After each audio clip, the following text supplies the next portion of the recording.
तैयार है पढ़ने के लिए? पक्का? तो सबसे पहले मुझे क्वेश्चन का आंसर दो, अगर आपसे मैनेजमेंट में कुछ भी पूछा जाए तो आप बता दोगे? पक्का? तो ये मैनेजमेंट क्या होता है? किसी भी चीज को मैनेज करना। क्या समय का प्रबंधन किया जा सकता है? टाइम मैनेजमेंट किया जा सकता है। मतलब मैनेजमेंट का मतलब है चीजों को व्यवस्थित तरीके से करना। तो अगर आप व्यवस्थित करोगे तो आप जो पाना चाहते हो वो आपको मिलेगा कि नहीं मिलेगा? बिल्कुल मिल जाएगा। तो आज हमारी कौन सी क्लास है? 16वीं क्लास है। ध्यान से सुनना। तो अब बताओ जल्दी से, क्या हमने संगठन देखा था?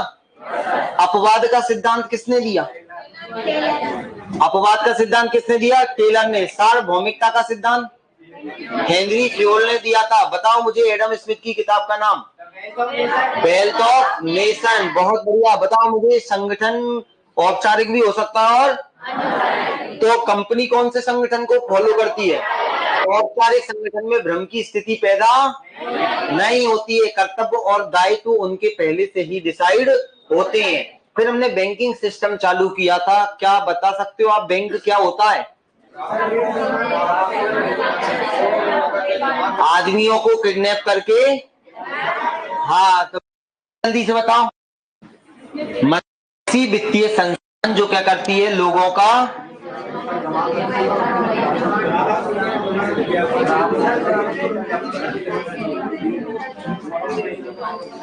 सबसे पहले ये क्या करेगी? लोगों से जमा को स्वीकार करेगी और किसको रुपए देगी? व्यापारी को क्या देगी? लोन देगी। व्यापारी को लोन देगी।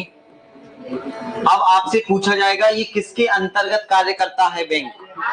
आरबीआई के अंतर्गत। किसके अंतर्गत? आरबीआई। अब हमने देखा फिर बैंकिंग से संबंधित कुछ शब्दावली, तो देखते हैं आप लोग बता पाओगे कि नहीं। अगर आपसे पूछा जाए प्राथमिक जमा, रुको किसी एक से पूछूंगा मैं। प्राथमिक जमा, द्वितीयक जमा और फिर हमने देखा था मांग जमा। बताओ कोई तीनों में अंतर बता पाएगा क्या? पक्का? बताओ प्राथमिक जमा क्या होती है? हाँ, जब हम बैंक में चेक या कैश के रूप में रुपए जमा करते हैं उसे क्या बोलते हैं? प्राथमिक जमा कहा जाता है। द्वितीयक जमा क्या होती है? बैंक के पास जो रुपया आता है उसमें से कुछ अपने पास रख लेता है, बाकी ऋण के रूप में वो दे देता है। उस पर उससे जो चीजें प्राप्त होती हैं वो क्या कहलाता है? द्वितीयक जमा। ये मांग जमा क्या है? Demand deposit. दोनों को मिला देंगे तो क्या बन जाएगा? मांग जमा हो जाएगा। फिर हमने देखा था, हाँ क्या देखा था हमने? CRR और SLR। तो क्या आप CRR का फुल फॉर्म बता पाओगे? क्या होता है? Cash reserve ratio. एक बार बोलो, कैश रिजर्व रेशो। बताओ मुझे CRR क्या होता है? वह धनराशि जो वाणिज्यिक बैंक आरबीआई के पास में रखती है वह क्या कहलाता है? CRR। और SLR का full form? Statutory liquidity ratio, सांविधिक तरलता अनुपात। वह धनराशि जो बैंक अपने पास में प्रतिभूति एवं स्वर्ण के रूप में रखती है उसे रखना जरूरी है। चाहे जितना लोन कोई मांगने आ जाए वो देगा क्या ये SLR वाला? नहीं। तो अब हम आगे बढ़ते हैं। अब हम और चीजें देखते हैं, तो ध्यान से सुनना। शब्दावली चल रहा है, आपने नाम सुना होगा या फिर ऐसे बना देता हूं ताकि कल भी तो हमने देखा था। आपने नाम सुना होगा रेपो रेट, रेपो दर। हाँ अभी देखेंगे अपन, पहले सप्ताह में था कहा था, आज आरबीआई ही देखेंगे अपन, टेंशन मत लो। रेपो रेट अभी सुनना, आरबीआई का अपन बिल्कुल चीथड़े उड़ा देंगे।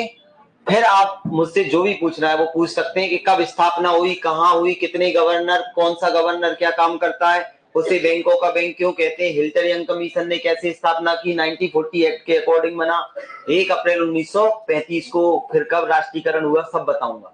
लेकिन पहले जो बता रहा हूं वो सुनते चलना।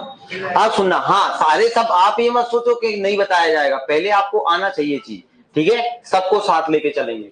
तो चलो बताओ जल्दी से, रेपो रेट क्या होती है? बहुत बढ़िया। पुनर्भुगतान दर बोलते हैं रेपो रेट, आपको रेपो रेट नाम से याद रखना।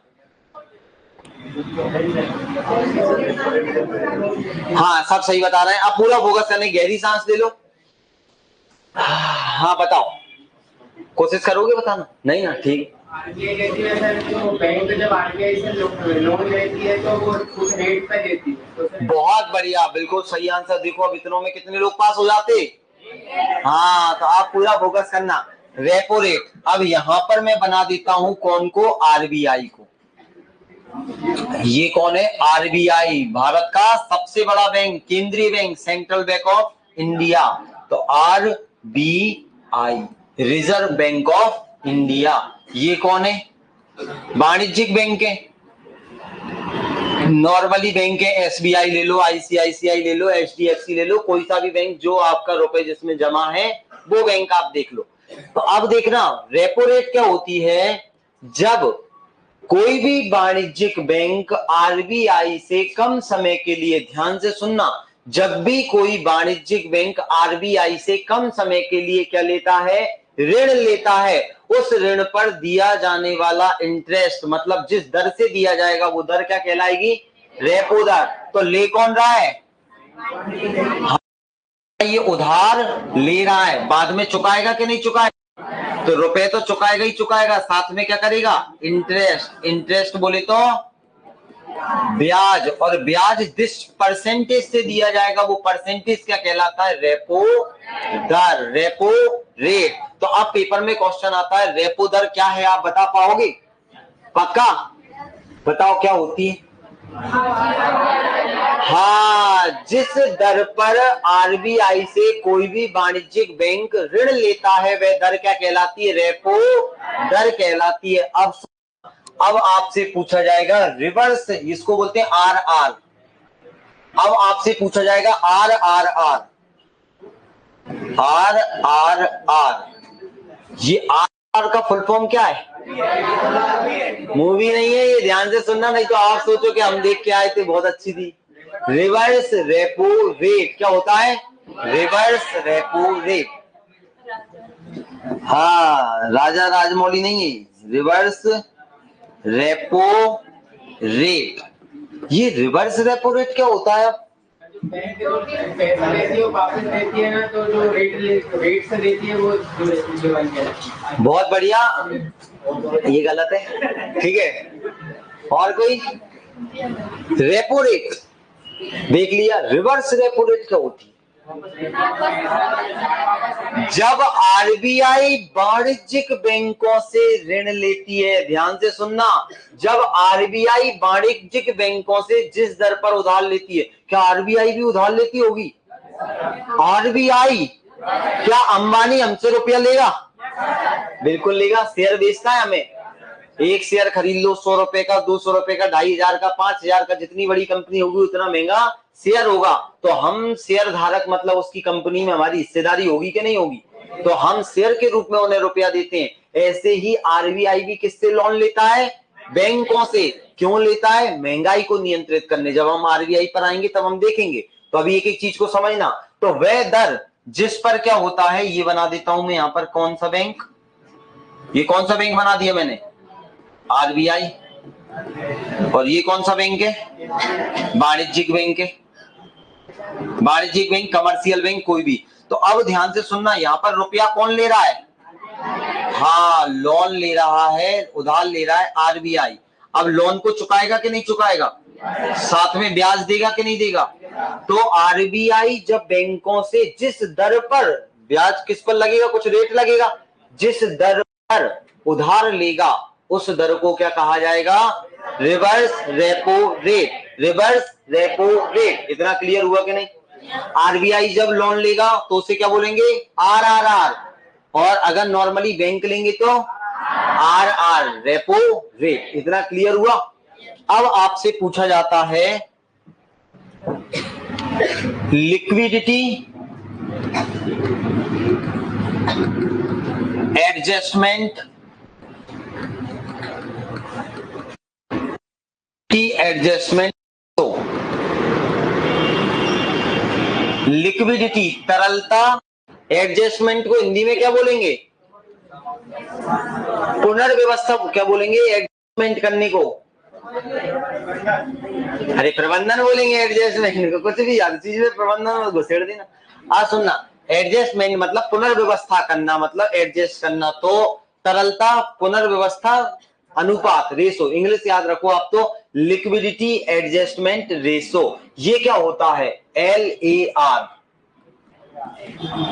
अभी देखना मैं क्यों पढ़ा रहा हूं, ये 2 मिनट बाद आपको पता चलेगा जब हम RBI पढ़ेंगे। ये थोड़ा सा टेक्निकल चीजें और पेपर में सीधा पूछता है वो। तो जल्दी से बताओ LAR क्या होता है? अरे लिक्विडिटी रेशो तो सब बोल देंगे, लार, लार का मतलब क्या? बहुत बढ़िया, सबने गलत बताया।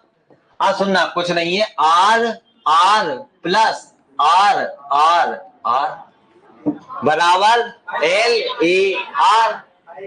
ध्यान सुनना, पेपर में पूछ दे रेपो रेट और रिवर्स रेपो रेट को अगर आपस में जोड़ दिया जाए तो उसे क्या बोला जाएगा?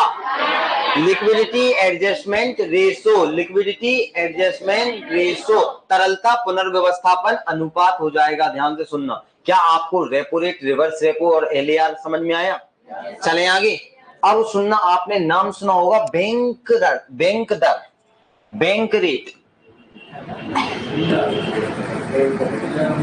बैंक दर, बैंक रेट होता है ये। बहुत बढ़िया, बैंक,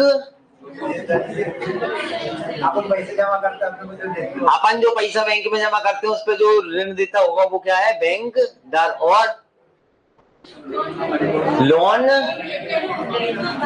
हम जो लोन लेते हैं उस पे जो दर लगती है वो क्या है? बैंक दर। बहुत बढ़िया। अब ध्यान से सुनना, जब वाणिज्यिक बैंक RBI से लंबे समय के लिए ऋण लेता है और उस ऋण पर जो प्रतिशत देता है, मतलब जो दर से ब्याज देता है, उस दर को क्या बोलता है? बैंक दर।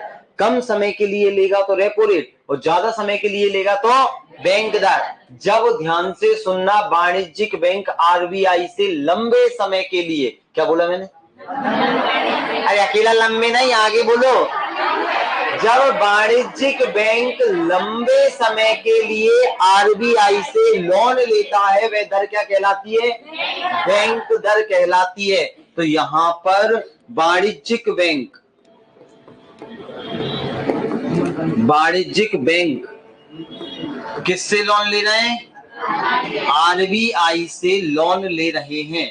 और कैसा? लंबे समय के लिए, लंबे समय के लिए, 1-1.5 साल के लिए। वो रेपो रेट 10 दिन, 15 दिन, 20, 25, 30, 1 महीने, 3 महीने तक रह सकती है। ये 1 साल तक भी लिया जा सकता है। तो बैंक रेट क्लियर। अब आपसे पूछा जाएगा खुले बाजार की व्यवस्था या open market operation. Open market operation, open market operation, खुले बाजार की प्रणाली या व्यवस्था। खुले बाजार की व्यवस्था या ओपन मार्केट ऑपरेशन क्या होता है? बहुत बढ़िया, हाँ सही जा रहा है, हाँ कोशिश बढ़िया की। और ओपन मार्केट ऑपरेशन मतलब आदमी को मार्केट में ले जाके ऑपरेशन कर दे खुले में, तो ओपन मार्केट ऑपरेशन क्या है? लेने और बेचने की स्वतंत्रता हो। बहुत बढ़िया। और हाँ कोशिश कर, अरे नाम से तो समझ में आ रहा है, ओपन मार्केट ऑपरेशन, खुले बाजार की प्रणाली या व्यवस्था। तो आप ध्यान से सुनना, कुछ भी नहीं है, बिल्कुल सरल है। जब RBI डायरेक्ट बाजार में, ध्यान से सुनना, जब RBI डायरेक्ट बाजार में सीधे तौर पर बाजार में प्रतिभूतियों का क्रय विक्रय करता है। प्रतिभूति मतलब कागज का टुकड़ा। अब ध्यान सुनना, जैसे मान लो ये है कागज, क्या है ये? कागज। हाँ रामायण किताब है, लेकिन ये काय से बनी? कागज से। अब मान लो कोई भी कागज है, कागज पर RBI ने लिख कर दे दिया, मैं धारक को इतने इतने रुपए अदा करने का वचन देती हूँ। तो अब ध्यान, नोट पे रहता है, लेकिन यहाँ क्या लिखा रहता है? मैं इतना इंटरेस्ट दूंगी। मार्केट में इसने निकाला, अगर कोई ये पत्र खरीद लेता है 5,000 रुपए में, ऐसा मत इसको कट करके कोई ना डाल दे, नहीं तो कोई बुक कितने में मिल रही 5,000 में, ऐसा नहीं है। अगर ये कागज है, इसको 5,000 रुपए में जो खरीदता है तो उसे 5 साल तक 500 रुपए का ब्याज मिलेगा और बाद में यही राशि 25,000 रुपए के रूप में मिलेगी। तो ये लोग खरीदेंगे कि नहीं खरीदेंगे? तो आरबीआई डायरेक्ट बेचता है तो लोग खरीद लेते हैं उसी को। कागज को क्या कहा जाता है? प्रतिभूति। क्या कहते हैं? प्रतिभूति। जब आरबीआई डायरेक्ट बाजार में प्रतिभूतियों का क्रय विक्रय करता है उसे क्या बोलते हैं? खुले बाजार की व्यवस्था या ओपन मार्केट ऑपरेशन। क्या इतना पूछा जाए तो बता पाओगे? पक्का? तो अब सुनना, मैं लिख देता हूं आरबीआई क्या करता है, क्यों करता है, ये सब अभी हम देखेंगे। आरबीआई सीधे तौर पर बाजार में प्रतिभूति को खरीदता बेचता है, प्रतिभूति का क्रय विक्रय करता है, क्रय और विक्रय करता है, तो इसी को बोलते हैं खुले बाजार की व्यवस्था। क्या मेरी आवाज स्पष्ट आ रही है? ठीक है, हाँ चलिए, तो अब हम आगे चलते हैं। उम्मीदें आ रही होगी, आ रही है ना? जो चेक करने वाले थे वो कहाँ गए? अब सुनना, अब हम आगे बढ़ने वाले हैं। अब देखना, जब से हम लगे हैं आरबीआई आरबीआई आरबीआई करने और किसी के मन में शुरुआत से उथल पुथल चल रही थी आरबीआई क्या है, तो अब सुनना, अब राजा राम मोहन, बहुत बढ़िया। अब आगे देखते हैं, जहाँ राजा राम मोहन राय तो कहीं से नहीं बैठ रहा इसमें। आज सुनो, कोई दे, अच्छा आर का मतलब, ठीक है अभी देखेंगे। अब सुनना, अब हम देखने वाले हैं आरबीआई। तैयार हो सभी लोग? आरबीआई फुल फॉर्म क्या है? रिजर्व बैंक ऑफ इंडिया, भारतीय रिजर्व बैंक, भारतीय रिजर्व बैंक। ने कभी लिखा देखा है कहीं पर? कहाँ देखा है? नोट पर देखा है कि नहीं? ठीक है, अगर आरबीआई लिख कर ना देना कि हम धारक को इतने इतने रुपए का अदा करने का वचन देते हैं, तो वो नोट क्या हो जाएगा? मनोरंजन बैंक से निकला हुआ कहलाएगा। देखा होगा ना नकली नोट, भारतीय मनोरंजन बैंक लिखा रहता है, और 500 2,000 की सिम टू सिम नोट दिखते हैं, लेकिन बस वो मनोरंजन लिख कर क्या कर देते हैं? उसका मनोरंजन कर देते हैं। लेकिन भारतीय रिजर्व बैंक, ध्यान से सुनना, भारत का सबसे बड़ा बैंक है। भारत का केंद्रीय बैंक कौन सा है? RBI, central bank of India. ये भारत का क्या है? केंद्रीय बैंक है, भारत का केंद्रीय बैंक है, केंद्रीय बैंक है। मतलब क्या मैं इसे बैंकों का बैंक बोल सकता हूं? बिल्कुल, क्यों? हाँ, बैंकों का बैंक बोल सकते हैं, क्योंकि सभी बैंक किसके अंतर्गत कार्य करते हैं? आरबीआई के अंतर्गत कार्य करते हैं। रिजर्व बैंक ऑफ इंडिया के अंतर्गत सारे के सारे बैंक कार्य करते हैं। जो नियम बनाते हैं वो सब बैंकों को मानना पड़ते हैं कि नहीं? बिल्कुल मानने पड़ते हैं। तो अब आपके दिमाग में क्वेश्चन आ रहा होगा, सर आखिर ये आरबीआई करे जा रहे हो आप, ये बनाया किसने? आदमियों ने। ये कौन से आदि मानव के विचार थे? ध्यान सुनना, आदमियों ने, याद रखना। ये बना सबसे पहले हिल्टर यंग कमीशन की सिफारिश पर। RBI Hilton Young commission. बताओ मुझे, किसकी सिफारिश पर आरबीआई की स्थापना की गई? हिल्टर या हिटलर? हिल्टर यंग कमीशन की सिफारिश पर इन्होंने सिफारिश की, तब 1934 के अधिनियम के तहत। 1934, ध्यान से सुनना, एक्ट कौन? 1934 अधिनियम के तहत की स्थापना कब? 1 अप्रैल 1935 को किसकी स्थापना की गई?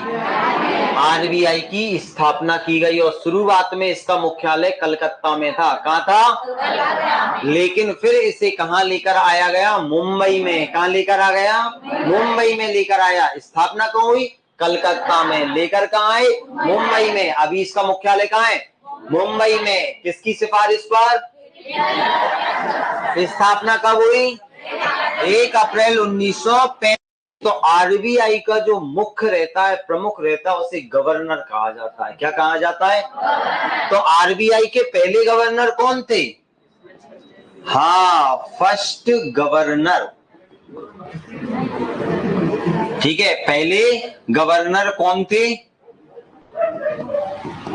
फर्स्ट गवर्नर थे सर ऑसबोर्न स्मिथ। क्या नाम है इनका? Sir Osborne Smith. बताओ जल्दी से, आरबीआई के पहले गवर्नर कौन थे? सर ऑसबोर्न स्मिथ थे। वर्तमान में कौन है? शक्तिकांत दास जी हैं। वर्तमान में कौन? शक्तिकांत दास, श्रीमान शक्तिकांत दास जी। अगर वो भी सुने कभी तो नाम इज्जत से लेना। तो सुनना, स्थापना हो गई और पहले गवर्नर आपको लास्ट गवर्नर पता चल गया। अभी स्थापना कर दी, लेकिन अब इसको थोड़ा सा क्या करना पड़ेगा? केंद्रीकरण करना पड़ेगा कि नहीं? तो इसका राष्ट्रीयकरण करना पड़ेगा, तब तो ये राष्ट्र का बैंक कहलाएगा, नहीं तो ये प्राइवेट रूप से काम करेगा। तो इसका राष्ट्रीयकरण किया गया। क्या किया गया? राष्ट्रीयकरण किया गया। तो आपको दिखाई दे रहा है क्या? अब दिखेगा क्या? ठीक है, तो अब देखते हैं, इसका राष्ट्रीयकरण कर दिया गया। आरबीआई का नेशनलाइजेशन, राष्ट्रीयकरण। आरबीआई का राष्ट्रीयकरण कब किया गया? हाँ, बहुत बड़ी। इसका कब किया गया? 1 जनवरी 1949। कब किया गया? 1 जनवरी 1949 या 49? हाँ, 49, 49 या 49, तीनों एक ही हैं। तो 1 जनवरी 1949 को किसका नेशनलाइजेशन किया गया? भारतीय रिजर्व बैंक। ध्यान से सुनना, रिजर्व बैंक ऑफ इंडिया का। इस समय कौन थे गवर्नर?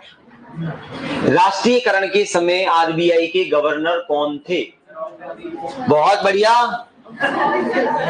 कौन थे? सीडी देशमुख जी। कौन थे? सीडी देशमुख। तो गवर्नर, इस समय गवर्नर थे सीडी देशमुख।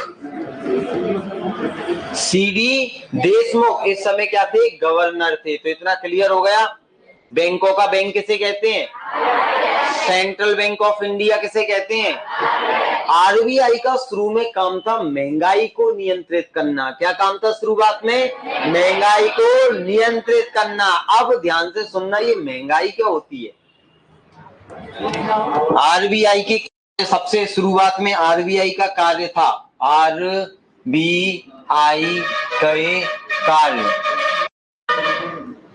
आप सुनना, सबसे पहला कार्य था महंगाई को नियंत्रित करना। महंगाई को नियंत्रित करना। महंगाई क्या है? आपने सुना होगा, क्या महंगाई डायन है?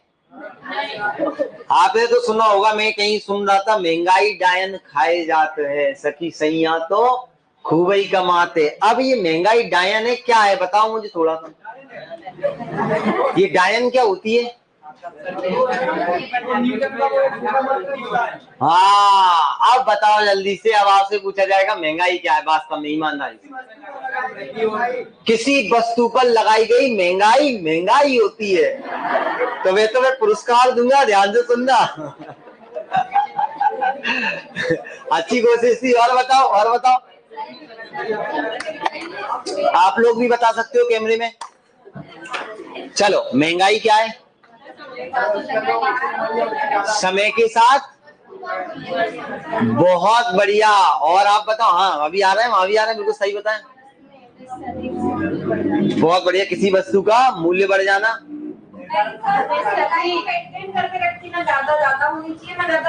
महंगाई को मेंटेन करके रखती है महंगाई। ठीक है, चलो कोई दिक्कत नहीं। अरे महंगाई का मतलब होता है, सही बता रहे हो, महंगाई का मतलब होता है क्रय शक्ति का घट जाना। समझो अब इसका मतलब क्या बोल दिया मैंने, सुनो। हाँ, महंगाई का मतलब है क्रय शक्ति का घट जाना। क्रय शक्ति का घट जाना। घट जाने का मतलब क्या है? हाँ, क्रय शक्ति का घट जाना मतलब मान लो मेरे पास आज 500 रुपए, मेरे पास 500 रुपए, मैं गरीब आदमी, मेरे पास 500 रुपए।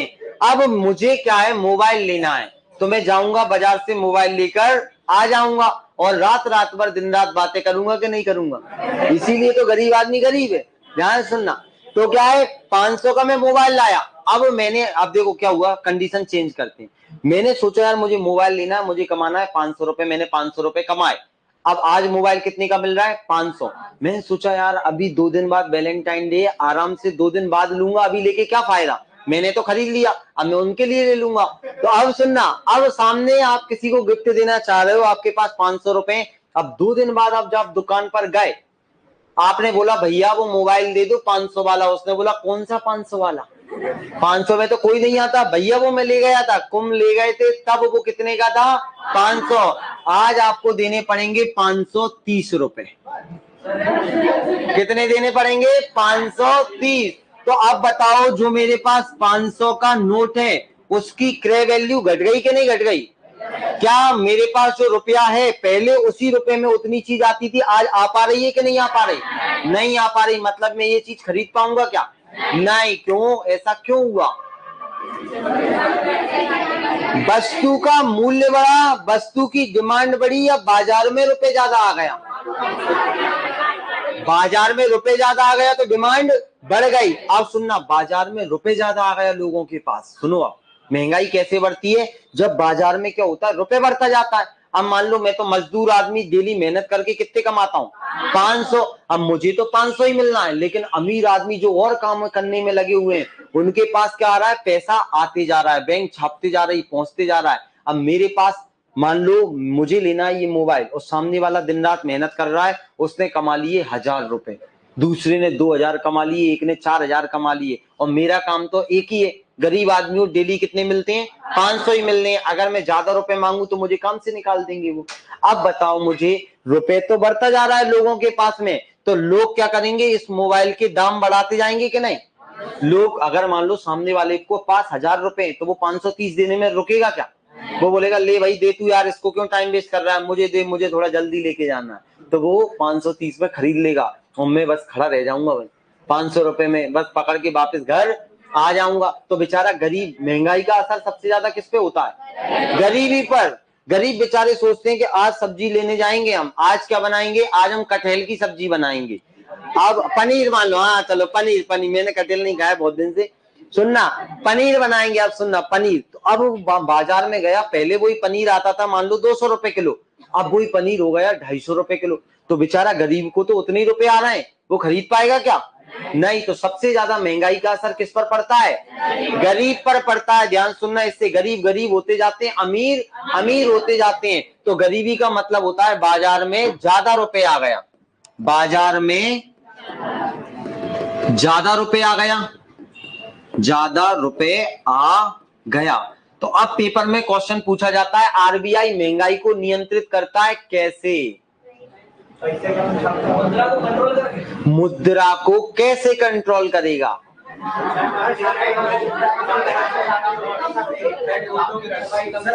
नोटों की छपाई कम कर देगा। अब ऑलरेडी बैंकों के पास तो बहुत सारा रुपया है, वो तो देते ही जाएंगे। वो ये महंगाई को ही बोलते हैं, ध्यान सुनना, मुद्रास्फीति महंगाई। वो खरीद लेगा ना शेयर वगैरह बाजार से शेयर वगैरह खरीद लेगा, बिल्कुल सही जा रहे हो। अब ध्यान सुनना, अभी तक हमने जो परिभाषाएं पढ़ी थी, अब वो काम में आने वाली हैं। आरबीआई उनके द्वारा ही महंगाई को क्या करता है, नियंत्रित करता है।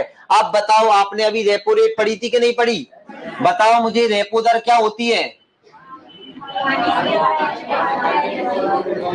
Repo rate. अब बताओ मुझे, रेपो रेट महंगाई के दौरान क्या होगी, रेपो रेट क्या होती है, पहले तो बताओ जल्दी से।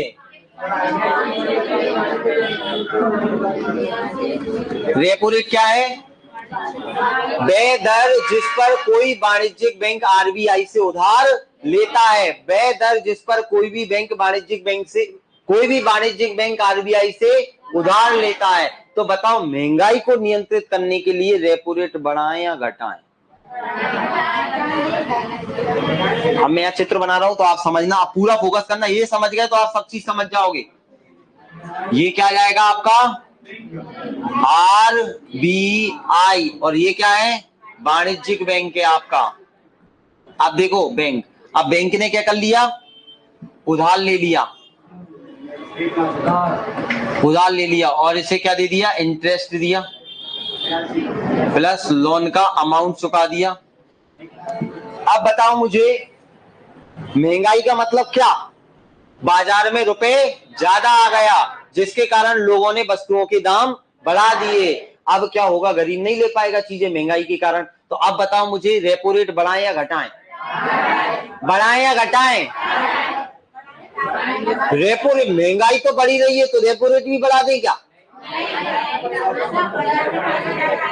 चल आप ध्यान से सुनना, बाजार में हमको रुपए कम भेजना है कि ज्यादा भेजना है? कम भेजना है या ज्यादा? अब पूरा फोकस करना, जितना भी आपका दिमाग है घुटने मुटने पूरे जोर से झटकार दो, अब पूरा फोकस करना, यहाँ ध्यान देना। तो अब देखो, अब हम क्या करेंगे, रेपो रेट को बढ़ा देंगे, रेपो रेट को बढ़ा देंगे, मतलब यहां पर इस दर को हम क्या कर देंगे, बढ़ा देंगे। तो बैंक अगर RBI से उधार लेगा तो ज्यादा ब्याज देना पड़ेगा कि कम?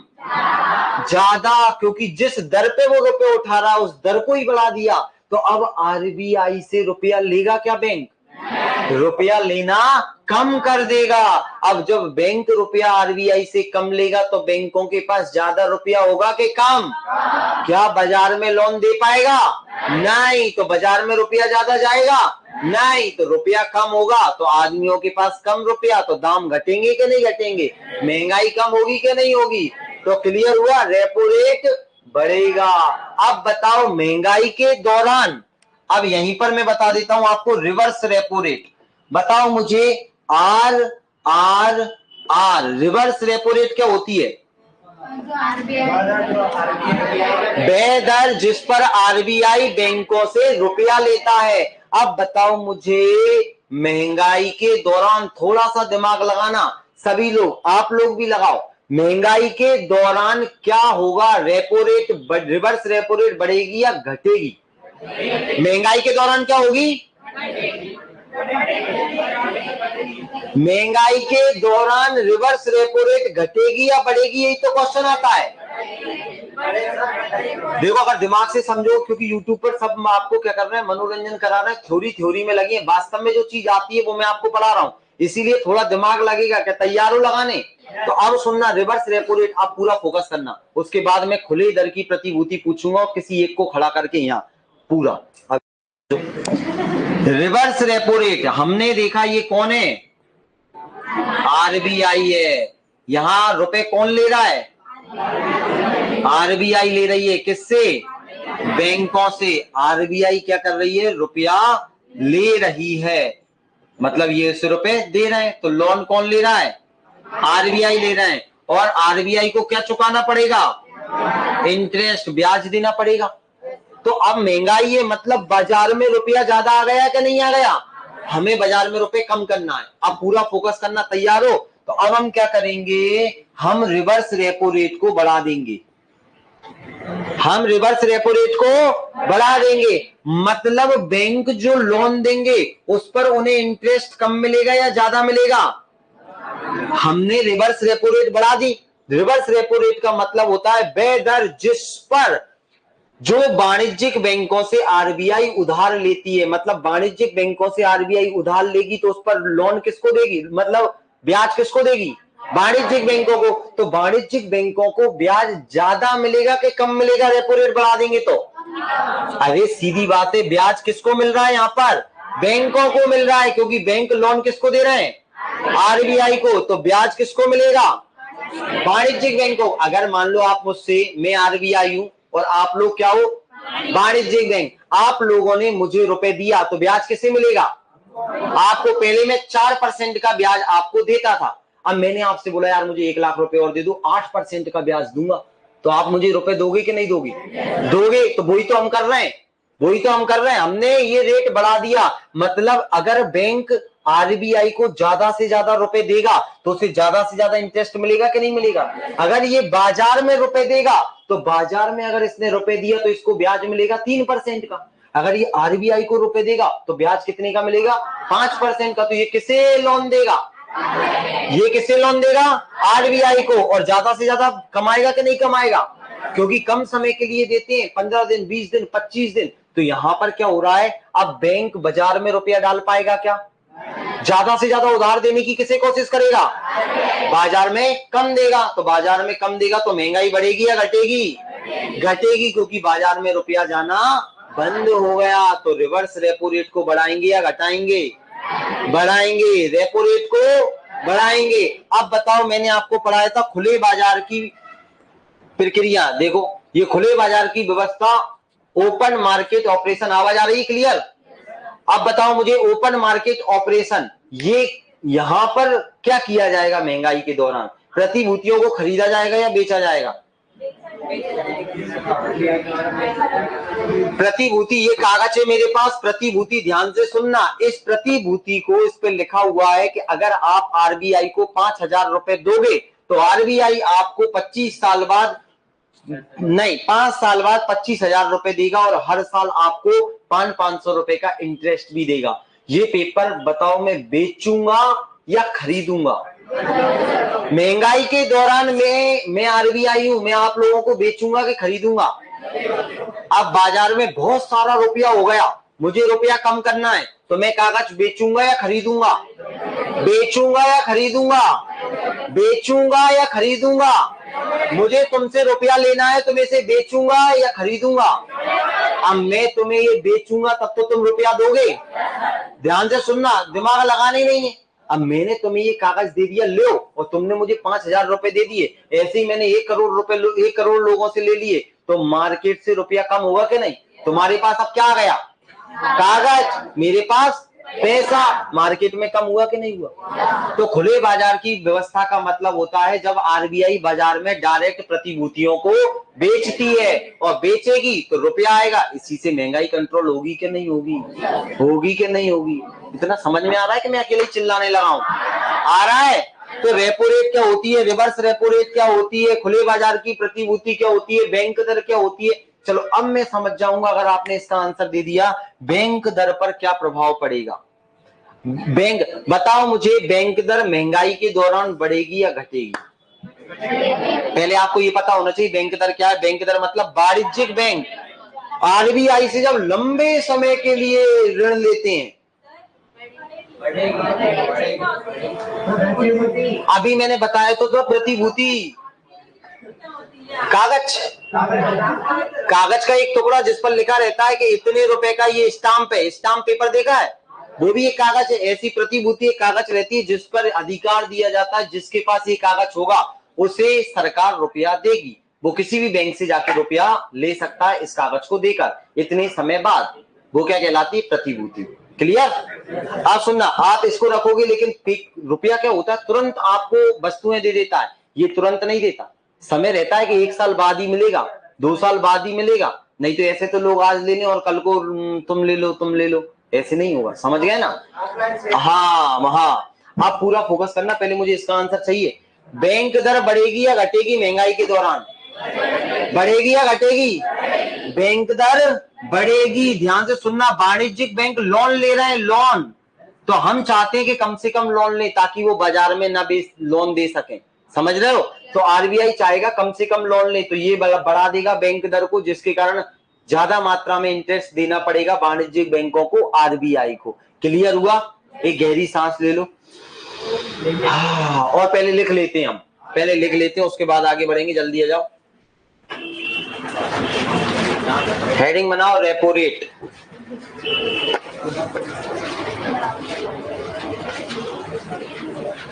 रेपो रेट,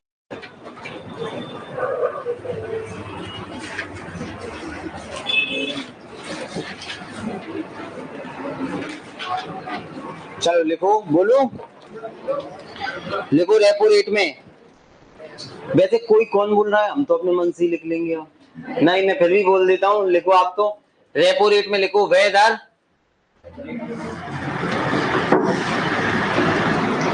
वह दर जिस पर वाणिज्यिक बैंक वह दर जिस पर वाणिज्यिक बैंक वह दर जिस पर वाणिज्यिक बैंक वह दर जिस पर वाणिज्यिक बैंक कमर्शियल बैंक आरबीआई से उधार लेती हैं। वह दर जिस पर वाणिज्यिक बैंक आरबीआई से उधार लेती हैं रेपो दर या रेपो रेट कहलाती है। रेपो रेट कहलाती है। रेपो रेट कहलाती है। लिखो, महंगाई के दौरान रेपो रेट को बढ़ाया जाता है। महंगाई को नियंत्रित करने के लिए लिख लो, महंगाई को नियंत्रित करने के लिए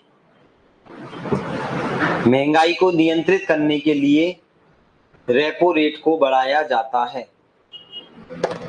महंगाई को नियंत्रित करने के लिए रेपो रेट को बढ़ाया जाता है।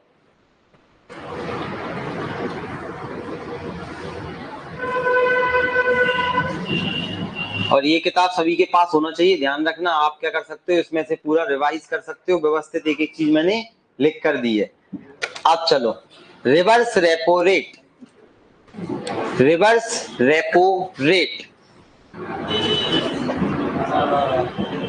RRR, कभी कभी इसका फुल फॉर्म ही पूछ लेता है, इसलिए याद कर लेना। RRR reverse repo rate. लिखो, वह दर जिस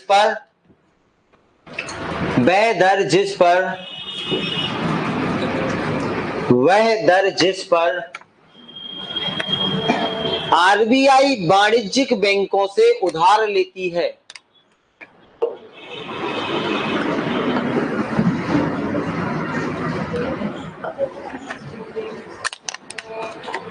वह दर जिस पर आरबीआई वाणिज्यिक बैंकों से उधार लेती है रिवर्स रेपो रेट कहलाती है। अगर आप ऐसे ही पूरे के पूरे लेक्चर कंटिन्यू देखना चाहते हो तो डाउनलोड कीजिए एप्लीकेशन को। वहां पर व्यवस्थित टू द पॉइंट एक चीज पीडीएफ के रूप में मिल जाएगी, क्वेश्चन आंसर्स आपको मिल जाएंगे। तो इंतजार किस बात का है। देखो, अगर आप इधर उधर देखोगे एक एक लेक्चर तो भटक जाओगे। पूरा फोकस करिए, टाइम कम बचा हुआ है तो अभी डाउनलोड कीजिए, ठीक है। डिस्क्रिप्शन बॉक्स में आपको लिंक दे दिया गया है। लिखो, रिवर्स रेपो रेट कहते हैं। अब पॉइंट लिखो एक और, महंगाई के दौरान या महंगाई को नियंत्रित करने के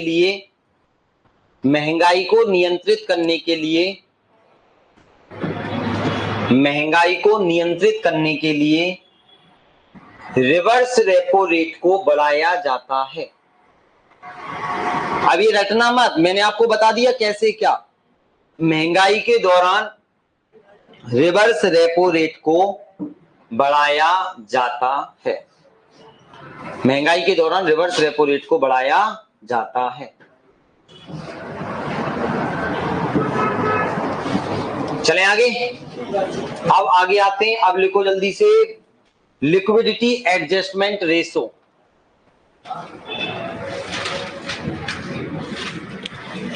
तरलता पुनर्व्यवस्थापन अनुपात।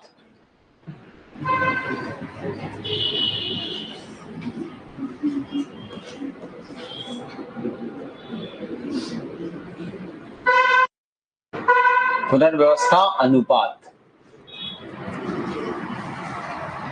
Liquidity adjustment ratio. लिखो, रिवर्स रेपो रेट और रिवर्स रेपो रेट दोनों को मिला देते हैं तो तरलता पुनर्व्यवस्थापन अनुपात कहलाता है। RR प्लस RRR लिख दो आप। तो रेपो दर, रेपो रेट एवं रिवर्स रेपो रेट को मिलाने से LAR बन जाता है या LAR कहलाता है। RR प्लस RRR, हाँ लाभ लिखा। अब एक और लिख लो जल्दी से, बैंक दर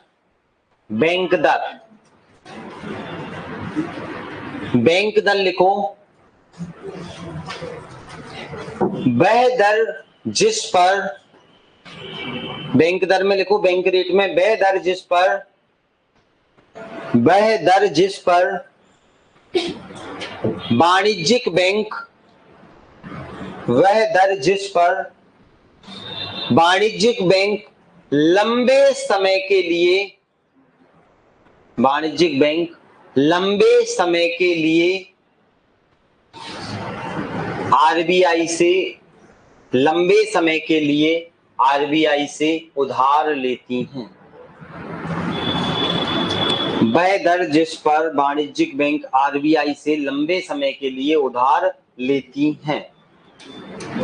लिख दो, महंगाई के दौरान इसे बढ़ाया जाता है। महंगाई के दौरान इसे बढ़ाया जाता है। महंगाई नियंत्रित करने के लिए इसे बढ़ाया जाता है।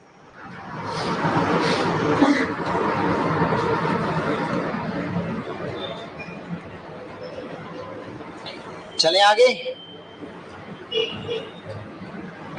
अच्छा, एक और पॉइंट लिख लो, खुले बाजार की व्यवस्था। खुले बाजार की व्यवस्था, ओपन मार्केट ऑपरेशन, इसे खुले बाजार की क्रियाएं भी कहा जाता है। खुले बाजार की क्रियाएं। आरबीआई लिखो, खुले बाजार की व्यवस्था में आरबीआई लिखो, खुले बाजार की व्यवस्था में लिखो, जब आरबीआई सीधे तौर पर बाजार से बाजार में कर देना से की जगह, बाजार में जब आरबीआई सीधे तौर पर बाजार में प्रतिभूतियों का या प्रतिभूति का क्रय विक्रय करती है। आरबीआई जब सीधे तौर पर बाजार में प्रतिभूति का क्रय विक्रय करती है, प्रतिभूति का क्रय विक्रय करती है, तो इसे खुले बाजार की व्यवस्था कहा जाता है। तो इसे खुले बाजार की व्यवस्था कहा जाता है या खुले बाजार की क्रियाएं।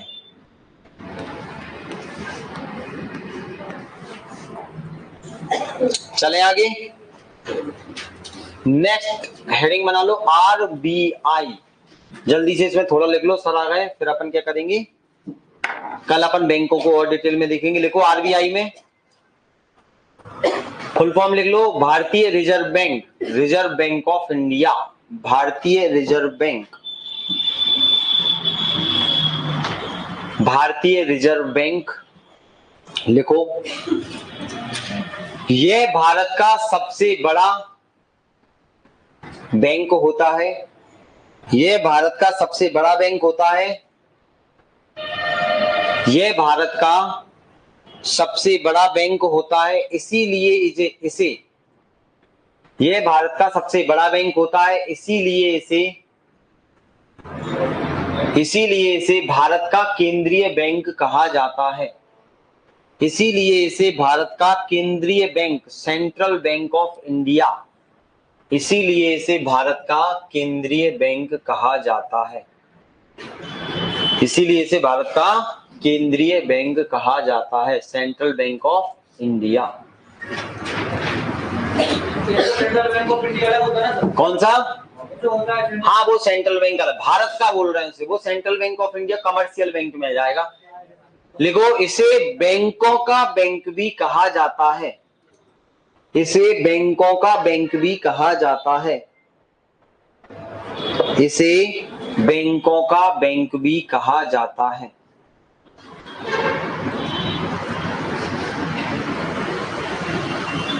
इसे बैंकों का बैंक भी कहा जाता है। अब नेक्स्ट पॉइंट लिख लो, आरबीआई की स्थापना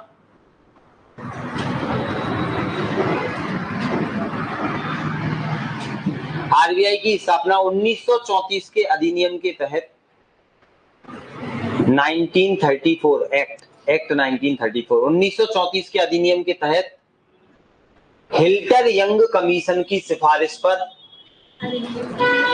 हिल्टर यंग कमीशन अधिनियम के तहत हिल्टर यंग कमीशन की सिफारिश पर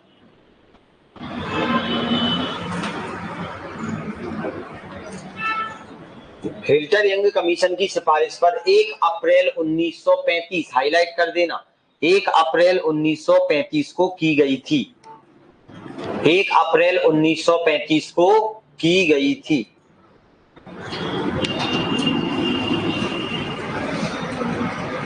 एक अप्रैल 1935 को की गई थी। नेक्स्ट पॉइंट लिखो, आरबीआई के पहले गवर्नर सर ऑसबोर्न स्मिथ थे। आरबीआई के पहले गवर्नर सर ऑसबोर्न स्मिथ थे। ये लिखा है Osborne Smith, sir Osborne Smith थे। लिखो नेक्स्ट पॉइंट, 1 जनवरी 1949 को, नेक्स्ट पॉइंट लिखो, 1 जनवरी 1949 को आरबीआई का राष्ट्रीयकरण कर दिया गया।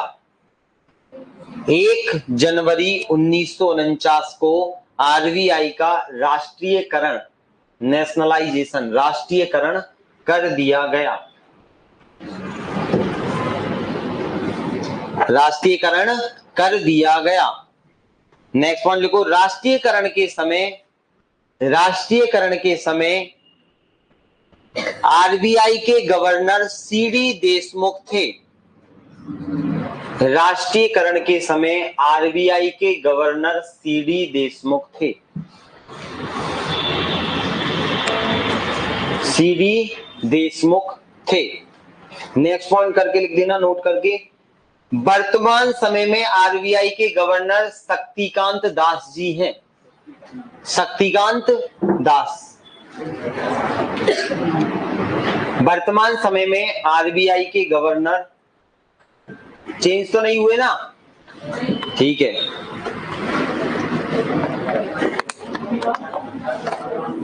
शक्तिकांत दास